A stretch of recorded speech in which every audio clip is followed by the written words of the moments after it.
Hi hello నమస్తే, I'm your Gulf guy and I'm here in Kuwait. Daily నేను చేసే Kuwait delivery boy job యొక్క vlogs అనేవి నాకు చాలా bore కొట్టేసాయి.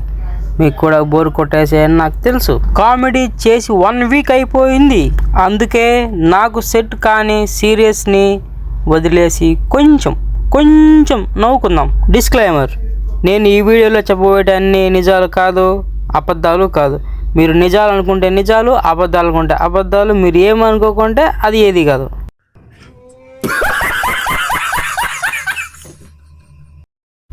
Let's dive into the video guys. నేను ఇండియాలో ఉన్నప్పుడు ఎడ్యుకేషన్ అంటే ఇంగ్లీష్ అంటే ఎడ్యుకేషన్ అనుకున్నాను. బట్ ఇక్కడికి వచ్చాక ఆఫ్రికన్ గాయ్తో మాట్లాడాక he spoken English is well. నేను అతన్ని అడిగాను అన్నమాట, ఏం చదువుకున్నావు అంటే, ఏం లేదు, నేను బడికి కూడా పోలేదు అన్నాడు. కానీ వాడి సెల్ని లైట్గా చదువుతున్నాడు. నేను వాడిని అడిగాను అన్నమాట, నువ్వు స్కూల్కి పోకుంటే నీకు ఇంగ్లీష్ ఎలా వస్తుంది? వాడు అన్నాడు ఇలా, ఇంగ్లీష్ మా ఊర్లో ఒక నార్మల్ లాంగ్వేజ్ అండ్ ఇంగ్లీష్ అంటే ఎడ్యుకేషన్ కాదు, ఎడ్యుకేషన్ అంటే ఇంగ్లీష్ కాదు, ఇట్స్ జస్ట్ ఎ లాంగ్వేజ్ అంతే. అది వినగానే మన ఇండియన్ పేరెంట్స్లో ఒక గ్రూప్ని తీసుకెళ్ళి ఆఫ్రికాలో దొబ్బేయాలనిపించింది. ఎందుకు అంటే వాళ్ళు నేర్చుకుంటేనే కదా మనకు మదర్ లాంగ్వేజ్ అయ్యేది, మనకు వచ్చేది. వేరే ఏ కంట్రీలోని ఎడ్యుకేటెడ్ పీపుల్ని చూసినా నార్మల్గా చాలామందికి వాళ్ళ మదర్ లాంగ్వేజు, వాళ్ళ నేషనల్ లాంగ్వేజు, అంతేకాకుండా అవుటర్ కంట్రీస్లో ఎవరైనా పని చేస్తారంటే ఆ దేశం లాంగ్వేజ్ నేర్చుకుంటారు కొంతమంది మాత్రమే. అదే మన ఇండియాలో అయితే చదువుకున్న వాళ్ళు వాళ్ళ మదర్ లాంగ్వేజ్ హిందీ, ఇంగ్లీషు, వాళ్ళు బయట దేశాల్లో పనిచేసే అక్కడ లాంగ్వేజ్ కూడా నేర్చుకుని మాట్లాడతారు. అంతే. ప్రపంచంలో అందరూ 2-3 లాంగ్వేజ్లు నేర్చుకుంటే మన వాళ్ళు మాత్రం 3-4 లాంగ్వేజ్లు నేర్చుకుంటారు. అయినా సరే మన వాళ్ళ పేరెంట్స్ మనల్ని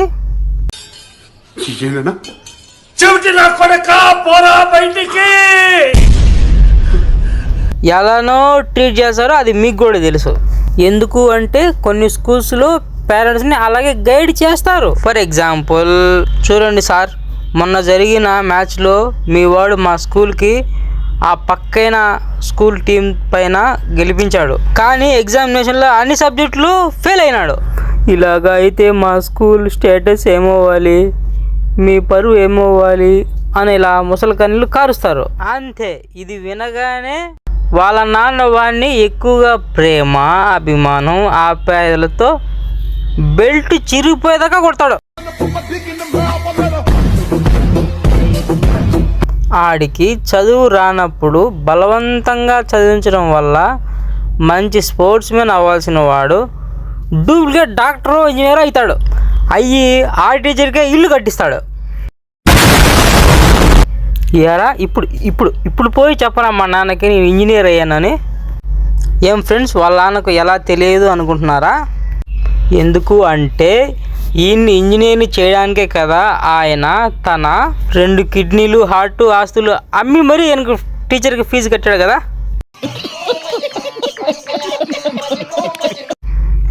అంటే చిన్నప్పుడు మా మమ్మీ నన్ను 1వ తరగతికి పంపేటప్పుడు బ్యాగ్లో బలపాలు వేసి సంకలో పలక పెట్టి పంపేది. ఏం పలక కూడా బ్యాగులో పెట్టచ్చు కదా అంటారా? నేను కూడా ఇదే డౌట్ అడిగాను మా మమ్మీని. బలపాలు బ్యాగులో ఉంటే ఎవరికి కనపడవు, ఎవరు కొట్టేయరు. పలక సంకలో ఉంటే మర్చిపోకుండా నువ్వు బడికి పోయి మళ్ళీ భద్రంగా ఇంటికి వస్తావు అని అనింది. అమ్మా, నేను ఇన్నాళ్ళు మీకు దొరికాను అనుకున్నా, కానీ ఇప్పుడు కన్ఫర్మ్ అయ్యింది, నేను నీ కొడుకునే అమ్మా.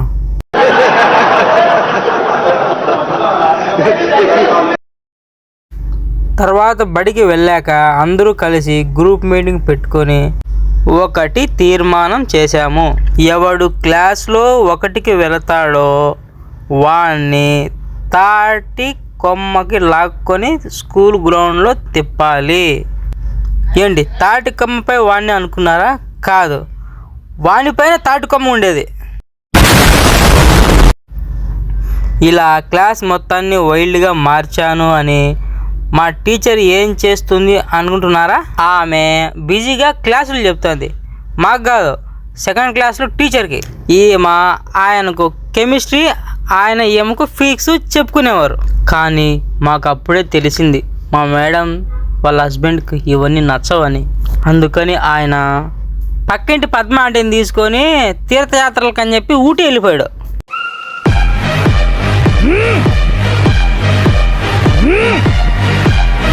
అందుకని మేడం సెకండ్ క్లాస్ సార్కి పాఠాలు చెప్పడం మానేసి మాకు పాఠాలు చెప్పడం మొదలెట్టింది. ఎందుకంటే జనరల్గా భార్యలకు భర్తలు హ్యాపీగా ఉంటే నచ్చదు కదా, ఆ ఫ్రస్ట్రేషన్ మొత్తం మా మీద క్లాసుల రూపంలో చూపించేది. మాకు ఎగ్జామ్స్ పెట్టేది, బాధ పెట్టేది. బాధ ఎందుకు వెళ్తుంది అంటే, బాధ ఏదా అండి, 1వ తరగతి పిల్లలకి ఎవరైనా చదువు చెప్తారా? ఎంచక్క ఆడుకోండి, పాడుకోండి, అల్లరి చేయండి, కొట్టుకోండి, తిట్టుకోండి, అరుచుకోండి అని చెప్పాలి. అలా రాసి రాసి పలకలు పాతవి అయిపోయాయి అని వారానికి 2 పలకలు పగలగొట్టే వాళ్ళం మా బ్యాచ్. దీన్ని భరించలేని మా పేరెంట్స్ స్టీల్ పలక తీసిచ్చారు. కానీ తర్వాత మా పేరెంట్స్కు తెలిసింది మామూలుగా పలకలు అయితే పలకలు మాత్రమే పగిలేవి, కానీ ఇప్పుడు స్టీల్ పలకలు కాబట్టి పిల్లలంతా కలిసి ఒకరి తలకాయ వాళ్ళు పగలగొట్టుకునే వాళ్ళం. అంతే, అప్పటి నుంచి మా ఊర్లో స్టీల్ పలకలను బ్యాన్ చేసి పడేశారు. బడికి నడిచి వెళ్ళడం కష్టం అని సైకిల్ కావాలి అని పోరాడి నా 2 పెర్రలపై 2 టాటూలు వేయించుకున్నా. అలా 2 టాటూలు వేయించుకున్నాక నాకు అర్థమైంది ఏంటంటే సైకిల్ తొక్కడం నాకు కాలు అందవని. కానీ నా జీవితంలో ఈ మ్యాటర్ని పొలిటికల్గా అందరూ యూజ్ చేసుకుంటున్నారని బాధగా ఉంది. ఎలాగా అంటారా, స్టేట్లు సెంట్రల్ గవర్నమెంట్ వెళ్ళడానికి ఢిల్లీ వెళ్తున్నాయిగా, అది జోక్ జోక్ జోక్, ఎవరు నవ్వొద్దు.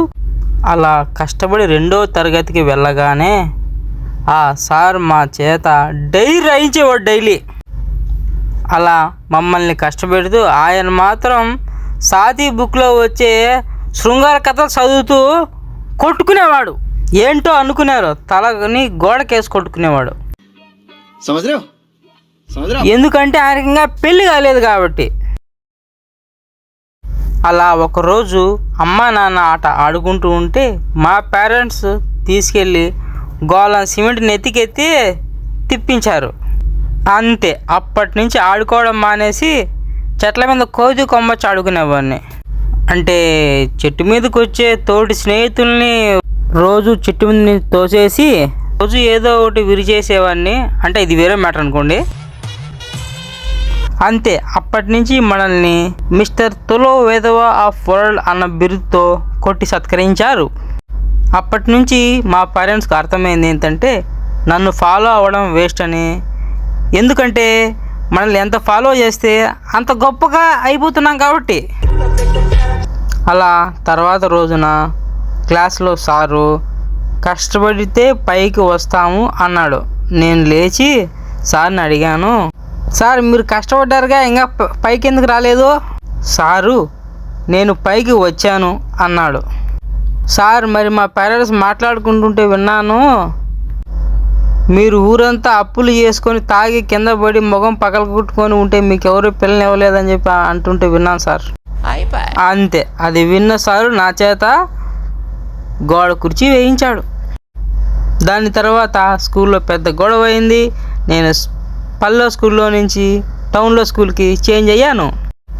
ఒకరోజు స్కూల్ అయిపోగానే టౌన్లో బజ్జీలు బాగుండాయని అక్కడికి వెళ్ళి బజ్జీలు కొనుక్కొని తింటూ ఇంటికి వెళ్ళడం మర్చిపోయి తింటూ ఉన్నాను. ఇంతలో మా పేరెంట్స్ టౌన్ అంతా వెతికి నేను రాలేదని చెప్పి నన్ను ఎలాగలా కనుక్కున్నారు. తర్వాత ఇంటికి తీసుకెళ్ళి ప్రేమ అభిమానం అబ్బాయితో స్కూల్ బెల్ట్ తెగేదాకా కొట్టారు. కానీ స్కూల్ బెల్ట్ తెగిపోలేదు. అంతే, అప్పటి నుంచి అందరూ స్కూల్లో ఇయర్కి 1 బెల్ట్ కొంటే నేను మాత్రం 2-3 బెల్ట్లు కొనుక్కొని ఇంటికి తీసుకెళ్ళి ఇచ్చేవాడిని. అవును సాబ్, ఓ 10 పెట్టుకోవటానికి 10 ఎందుకు సాబ్? పెట్టుకోవటానికి కాదు, కొట్టుకోవటానికి. పులికి చారల్లాగా నా ఒంటిపై రెడ్ టాటోస్ ఉండేవి. దీంతో అందరూ నన్ను పులి పులి అని పిలిచేవాళ్ళు. ఇప్పుడు గల్ఫ్ గాయ్ అంటే పులిరా, పులి అంటే గల్ఫ్ గాయ్. ఓకే ఫ్రెండ్స్, ఈ వీడియో నచ్చితే లైక్ చేయండి, షేర్ చేయండి, సబ్స్క్రైబ్ చేయండి. खत्म.